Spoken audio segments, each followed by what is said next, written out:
አቶ ደረጀ ወደ አውሮፓ ጉዞ አደረገ። ዳጣና ናታን ሪፖርት ሸኝተው ተመለሱ። የአብዬ ተንኮል አሁንም አላረፈችም። ዳጣን መስላ የዳጣን ስልክ ተቀብላ ቴክስት ስታደርግለት ነበረ። ናታንም እውነት ዳጣ መስላው በደስታ ተውጦ ነበረ ቴክስቷን እየመለሰው።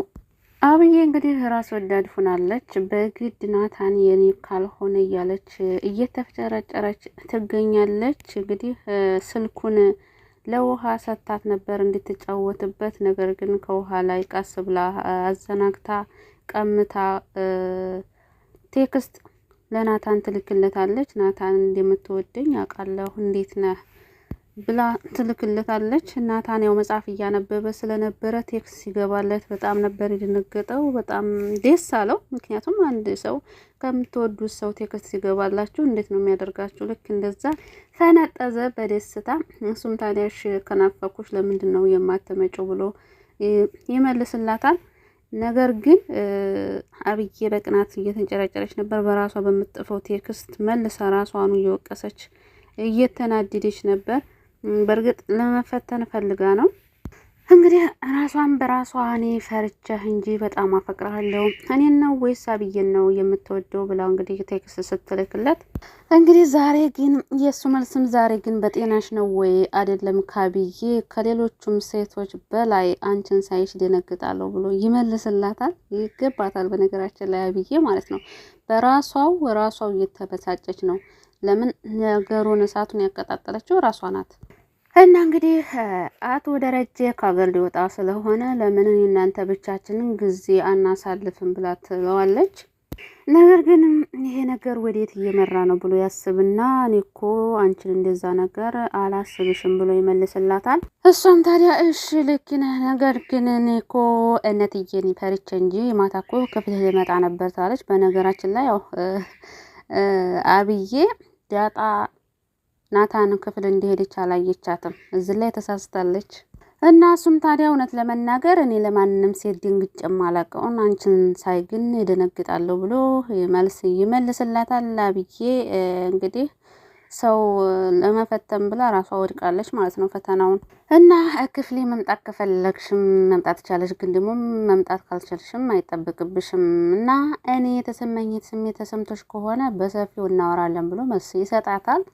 እና መምጣት አይጠበቅብሽም ካለ በኋላ ነገር ግን መልስ ያልና ግን ለምን ወደ ክፍል አትመጭም ብሎ ይጽፍላታል። እና እሷም ታዲያ እሺ ናታንዬ እኔ ውድ እመጣለሁ ብላ ትመልስለታለች። ነገር ግን አሁን አብዬ ለሶስተኛ ጊዜ ዳጣ ላይ ተንኮል ስትሰራባት በመጀመሪያ መጽሐፍ አስቀልደቻት፣ ከዛም ደግሞ የእናቷን ወርቆች ሰርቃ እሷ ናት አስባለች። አሁን ደግሞ በዳጣ ስልክ እሷን አስመስላ ስትጽፍ ነበረ። በመጨረሻም እንግዲህ ዳጣ ወደ ናታን ክፍል ትሄዳለች። እና ናታንም እንግዲህ እውነት መስሎት በጣም ፈገግ እያለ በደስታ ተውጦ ዳጣን እየጠበቃት ነበር። ዳጣም እንግዲህ ያጋጣሚ ነገር ሆኖ ወደ ናታን ክፍል ትሄዳለች። እዛ ከሄደች በኋላ አንተ ልጅ ግን ቡዳ ነገር ነህ ልበል፣ አንተማ ሳትበላኝ አትቀርም ትለዋለች። እንደ ሁሉም ሰው እኮ ቡዳ አይደለም ይላታል። ዳጣም እንግዲህ የናታን ሁኔታ ምንም ስላላማራት አንተ ልጅ ግን አስተያየትህ እያስፈራኝ ነው ምንድን ነው ትለዋለች። እሱም ጥያቄውን አልመለሰላትም። ቆይ በዓለማችን 40% እኮ ቡዳ በሀገራችን አለ፣ ስለዚህ ሁሉም ህዝብ በቡዳ ያምናል ብሎ መልስ ይሰጣታል። ከዛ ቀደም ብላ ግን የአብዬ ለእናቷ ስልክ ተደውልላትና እባክሽ ቶሎ ድረሺ ናታንና ዳጣ ያወሩትን ነገር ነይ ጉዲ ብላ እንግዲህ እያጣደፈች ወደ ቤት እንድትመጣ አድርጋታለች። ዳጣም ታዲያ እና ስለዚህ አንተ ደግሞ የኛ የሀገራችን ነህ ማለት ነው ስትለው ኧረ እባክሽ እኔ ብላ አይደለሁም ምን ሆነሽ ነው? እና እንግዲህ እሱም ትኩር ብሎ ይመለከታታል። ኧረ አንተ ልጅ ምንድን ነው ስላለሽ አንቺ ልጅ ግን በጣም አይናውጣንሽ፣ እኔ እኮ አይናፋርንሽ ይመስለኝ ነበር ይላታል። እሷ ዳጣ ምንም የምታውቀው ነገር ስለሌለ እንደ አንተ ልጅ ምንድን ነው ምን ሰርቼ ነው ማፍረው ትለዋለች። ናታንም ግን ተምር ለኔ ስሜት አለሽ ብሎ ጥያቄ ይጠይቃታል። ዳጣም ደግሞ ማለት ምን ለማለት ፈልገህ ነው? ከዛም ትኩር ብሎ ይመለከታታል። እና አብዬም ቶሎ ነይ ስላለቻት እናቷ እንግዲህ ወደ ቤት መታለች። ቶሎ ብላ እንግዲህ ነይማ ነይ የዳጣን ጉድ ላሳይሽ ትላት። ወይዘሮ ዝናሽም ኧረ ቶሎ ብላ ስልኩን ከእጇ ላይ ተቀማታለች። ምክንያቱ ደግሞ ባሏ ወደ ውጭ ሊሄድ ስለሆነ መንገደኛ ስለሆነ ነገር አልፈለገች መተኛት እንዲያለበት ስለተሰማት እሺ ደረጀ ሄድ ወደ ክፍል ግባ ትለዋለች። እሱም ታዲያ እሺ ቻው ብሎ አብዬን ስሟት ወደ ክፍሉ ይገባል። እንዴት ለምንድነው አባዬ እንዲያየው የፈለግሽው ትላታለች። እንዴረ ነገ መንገደኛ ነው መተኛት አለበት ትላለች። ምክንያቱ ደግሞ ያው እንግዲህ ወይዘሮ ዝናሽ አብዬ ጥፋት ስታጠፋ ለአባትየው አትናገርም። ጥፋቷን ለመደበቅ ትሞክራለች። ነገር ግን ደግሞ ጥፋቷን ብትናገረው ጥሩ ነበር፣ ሊያስተካክላት ይችል ነበር። ነገር ግን አባቷም የአብዬን ጥፋት ይሸፍናል፣ ወይዘሮ ዝናሽም የአብዬን ጥፋት ትሸፍናለች። ስለዚህ ልጅቱ ደግሞ በጥፋት ላይ ጥፋት እንጂ እየተስተካከለች አይደለም። ምጥንም ተከተላቸው ስለነበር የመጣነችው ምጥንዬ ውሃ ክፍሏ ናት ሂጂ ትላታለች። እንግዲህ አቶ ደረጀም በቃ ምጥን በርቱ፣ የቤት ስራችሁም ስሩ፣ በርታችሁ ተማሩ ብሏቸው ወደ ክፍሉ ይሄዳል። ናታን ግራ በመጋባት ሙድዬ አሽቤ ነው እንዴ ዳጣ ብሎ ያፈጥባታል። ዳጣ ምንም የምታውቀው ነገር ስለሌለ ክድየረኔ ምንም የማውቀው ነገር የለም ትለዋለች። እሱም ታዲያ ቅድም እንዲህ ነበር ያልሽኝ ይላታል። ቴክስቱን ነው እሱ። ዳጣ ምንም የምታውቀው ነገር ስለሌለ ኧረ ማለት ቅድም እኮ በዚህ ሳልፍ እኮ ላበሳጨህ ብዬ ነው ትለዋለች። የምታውቀው ነገር ስለሌለ እሷ ምን ትመልስለት? በቴክስት ምን ስትጽፍልኝ ነበረ ስላት እንግዲህ ኧረ ምንም አልጻፍኩም ትለዋለች። እሷም ደንግጣ ናታንም በጣም ነው የደነገጠው። ምን? አዎ ስልኬ እኮ ውሃ ጋ ነው ትለዋለች። እንደዛ በምትለው ሰዓት አብዬ ብሎ እንግዲህ ተናዶ ወደ ሳሎን ወጥቷል። ሳላ ደግሞ እንግዲህ እናትና ልጅ ቁጭ ብለው አብዬ ስልኳን እያሳየቻት ነበር። ነገር ግን ያው የአብዬ ተንኮል መሆኑ ስለሚታወቅ ዳጣም ሆነ ናታን ምንም የሚያጨናነቃቸው ነገር የለም። ያው እንግዲህ የሚታወቅ ነገር ቢኖር ናታን ዳጣን ስል እንደሚወዳት ነው፣ አለቀ። ስለዚህ አብዬ በራሷ ፈተና ራሷ ወድቃለች ማለት ነው። ከዚህ በኋላ ወይዘሮ ዝናሽም ናታን አታጨናንቀውም ማለት ነው። ቴክስቱን አይተዋለች። በቃ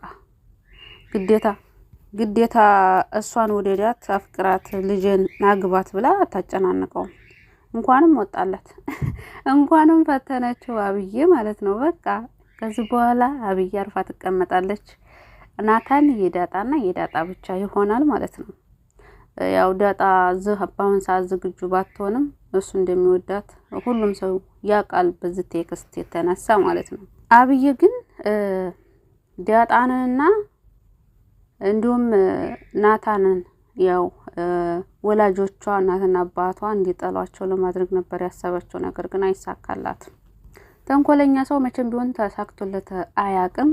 እንግዲህ ባለፈው ክፍል የአብዬ እናት ናታንና ዳጣ ክፍላቸው ተቀምጠው እያወሩ በነበረበት ሰዓት አቶ ደረጀን ዳጣ ናታን ክፍል ናት ስትለው እሱም አላመነም ነበር። ኧረ በዚህ ሰዓት ዳጣ እሱ ክፍል አትሆንም ይላታል። ኧረ በፍጹም እኔን ካላመንከኝ ሄደህ ማየት ትችላለህ እና ሄደህ አይተህ ደግሞ እሷ እዛ ክፍል ከሌለች እኔን ውሸታም ትለኛለህ ስትለው አቶ ደረጀም ያው ላንቺ ብዬ ነው እንጂ እሷ በዚህ ሰዓት አትኖርም ብሎ ተነስቶ ሲሄድ አብረው ቁጭ ብለው ነበረ።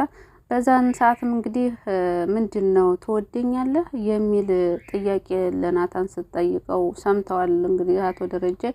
እናም በሩን ከፍቶ በገባበት ሰዓት ሁለቶችም ተደናግጠው ነበር። ምን እየሰራሽ ነው በሚላት ሰዓት እንግዲህ እኔ እኮ ናታን መጽሐፍ እኮ ውሰጅ ብሎኝ ትወደኛለህ የሚል መጽሐፍ ስጠኝ እያልኩት ነበር እያለች እንግዲህ ወሬዎችን ለመቀያየርና ለማስቀየስ ሞክራ ነበር። ነገር ግን አቶ ደረጀ ገብቶታል። እንደዚህ አይነት መጽሐፍ የሚባል ነገር አለ እንዴ? እስኪ ለኔም ስጡኝ እንደዚህ አይነት መጽሐፍ ካለ ብሎ ዳጣ እንዳትሳቀቅ እንዳደነግጥ በማለት ብሎ በማሰብ ነው እንደዛ ያደረገው። ዳጣ ከወጣች በኋላ ግን ናታንን ሲመክረው ነበረ። ልጆች ማለት እህቶች ናቸው፣ አደራህን እንዳትጎዳቸው ብሎም መክሮታል ማለት እሱም የአቶ ደረጀን ምክር ሰምቷል። ነገር ግን ደግሞ እንግዲህ ስሜትን መደበቅ አይቻልም። ዳጣን ይወዳታል። ስለወደዳትም ነው ያንን ቴክስት የመለሰው። አቶ ደረጀም እንግዲህ የአብዬን ተንኮል አሁንም ቢሆን ይረዳል። እሷ ራስ ወዳድ ናት፣ ራስ ወዳድ ደግሞ ለሷ አይጠቅምም እያለ ከሚስቱ ጋር ሲያወራ ነበር። ልጆችን አደራ ሲላትም ነበረ ማለት ነው። ነገር ግን እሱ እንግዲህ ወደ ውጭ ለስራ ወጥቷል።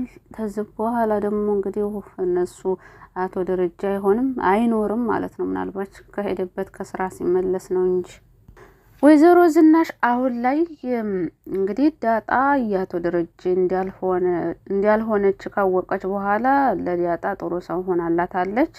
ነገር ግን ባለፈው እንግዲህ የፀጉር ምርመራ የተደረገው የዳጣ ሳይሆን የሰላምና የአቶ ደረጀ ፀጉር ነበረ። ስለዚህ ሰላምዬ በርግጥ የዳጣ እናት ናት። ለምን ብትሉ አቶ ደረጀ ሰላም ከዛ ቤት እንዳትወጣ የሚፈልግበት ዋነኛ ምክንያት የዳጣ እናት ስለሆነች ነው። ከልጇ ጋር እንዳትራራቅ ስለፈለገ ነው ከዛ ቤት እንድትወጣ የማይፈልግበት ዋነኛው ምክንያት። እና እንግዲህ ደግሞ መልካቸው ራሱ ይመሳሰላል። ሰላምም ዳጣ የሷ ልጅ እንደሆነች ጠርጥራለች። ምክንያቱም ከዛ በፊት ወጥቼ የራሴን ህይወት መኖር ፈልጋለሁ፣ ማግባት ፈልጋለሁ እያለች በነበረችበት ሰዓት ዳጣ ከመጣች በኋላ ነው ሀሳቧን የቀየረችው። እና በክፍል 15 በጉጉት እንጠብቃለን። አብይ ምን አይነት መልስ ትመልስ ሲሆን ያው በእርግጥ እንግዲህ ናታን ውሸቷን ነው ዳጣ አልጣፈችልኝም ብሎ እንግዲህ ለወይዘሮ ዝናሽ ይመልስላታል። እሷም ደግሞ አዎ ስልኩን እኔ አልያዝኩትም ውሃ ነበረች የያዘችው ብላ ትናገራለች። እዚህ ጨዋታ ላይ እንግዲህ ማን ነው የሚያፍረው? አብይ ነች በሰራችው ስራ የምታፍረው። ያው እንግዲህ እናቷም እንደለመደችው ያው ፀጉሯን ይዛ መነጫጨቷ አይቀርም። እንግዲህ ሰው ማናደድ ስራዋ ሆኗል። ከጥፋቷም አትመለስም። ሁልጊዜ ተንኮል ነው። ተንኮለኛ ሰው ደግሞ መቼም ቢሆን ያው ከተንኮሉ አይወዝንም። ደግሞ ያው ሊሰራ የነበረው ተንኮል ደግሞ መቼም ቢሆን አይሳካለትም። አብዬም ብትሆን መቼም አይሳካላትም። ለፍታ ትቀራለች እንጂ ማለት ነው። ክፉ ሰው መቼም አይሳካለትም። ዳጣና ናታን ጉዞ ወደፊት። ዳጣ